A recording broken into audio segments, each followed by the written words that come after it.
I read 3 chapters and I am hooked. The Eye of the World is the first book of the Wheel of Time series, and that whole series consists of 14 books. Each book is around this thick, and I know that a lot of my viewers are big One Piece fans.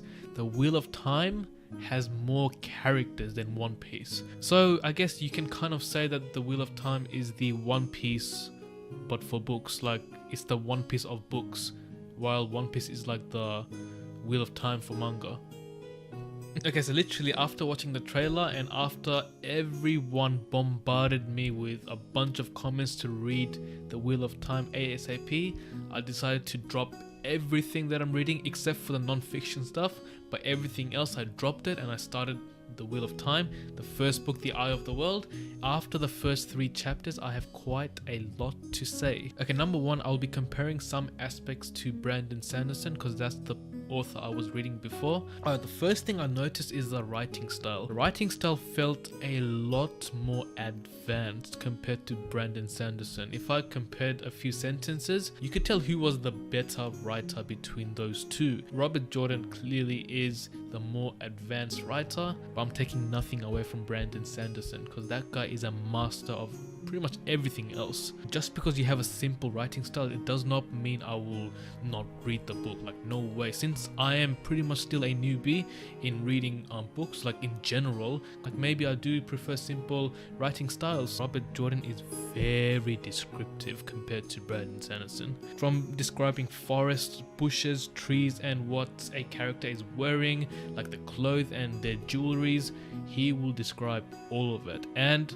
he does it in a way that's not bad at all. Like, I can actually picture the whole entire scene in my head better compared to when I read let's say the Stormlight Archive or Mistborn. However, I did hear that Robert Jordan's character descriptions gets very repetitive, so I don't know how I'm going to feel about that going forward, but for now everything's fine, so I'm not going to worry about it too much. Next, I want to talk about the characters. Now, the characters so far has been top notch, man. I love pretty much most of the characters we're getting introduced to so far. We've got Rand, Matt, Perrin, and Ewin. I love all of them. These seem to be our main male set of characters, and honestly, out of all of them, I really like Matt, bro. Matt is just very stupid, which I absolutely love. And I also like Ewin. I don't know, I'm gonna butcher a lot of these names, so please forgive me. Ewin, no, you know what? Ewin. Yeah, I like Ewin a lot because he's a bit innocent and he's a bit younger as well, because he's kind of stupid, but I like that, man. And Perrin, we just got introduced to him because I'm up to chapter 3, so I don't know much about him. And Rand, he seems pretty good as well. I don't know why a lot of people just didn't like Rand when I was reading the reviews at the start, but so far he seems very cool, man. Next we got the female characters, Egwene and Nynaeve or Nynaeve. I don't know if I definitely butchered those names. Those characters are definitely more interesting, and through them I can tell the authority that women have over men, and that's pretty cool. I like that. And we've got Moraine, who is by far the most interesting character so far. She kind of reminds me of a young version of Gandalf, like a super young version of Gandalf. Like I said, we only saw her like in chapter 2, and that's about it. I need to see more of her to talk more about her. And then we also have the Council and the Wisdom, and the Wisdom is Nynaeve, and the Council is just a set of men who I think makes decisions for the town, the two rivers. After reading about both of these, I can tell the Circle of Women has more authority over the council, which is run by males, and is very different. I've never seen anything like this before, like in terms of gender in fantasy, how that plays out. Very interesting. I've never seen that play out before. And then we got a bit of magic. They call this the One Power, the power that does a lot of crazy things. Apparently you can like bring lightning and I don't know, control wind or some other natural stuff. In one part they said that women are only known for to control the One Power. However, they also mentioned the character called the Dragon, which is going to be a male, and once he comes into play, he's going to control the One Power or take power from the One Power, which will cause a lot of problems. And then we also have the Dark One. Okay, this is a bit confusing. So I don't know who's going to be the main villain.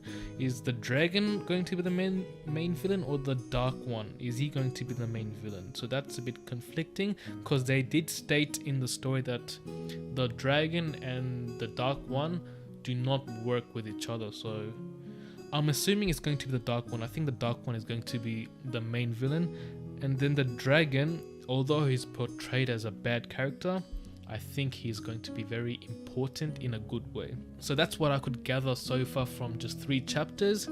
And yeah, that's just my thoughts so far, and I'm hooked. I can see myself reading this book for the next, I don't know, 2 weeks. Hopefully I can finish it in 2 to 3 weeks. And one more question to all my Wheel of Time viewers. I was thinking of making like a Wheel of Time Sunday, where every Sunday I upload Wheel of Time content for you guys. So let me know if you guys want me to recap what I have read every single week and make like a video on that. So for example, if I read I don't know, chapter 13 to 20, I would make like a review on what I read from chapter 13 to 20, make some future predictions, and you know, that'll be like a weekly thing. That will only happen if you guys are willing to stick around, and I hope you guys do, because I reckon that'll be pretty fun.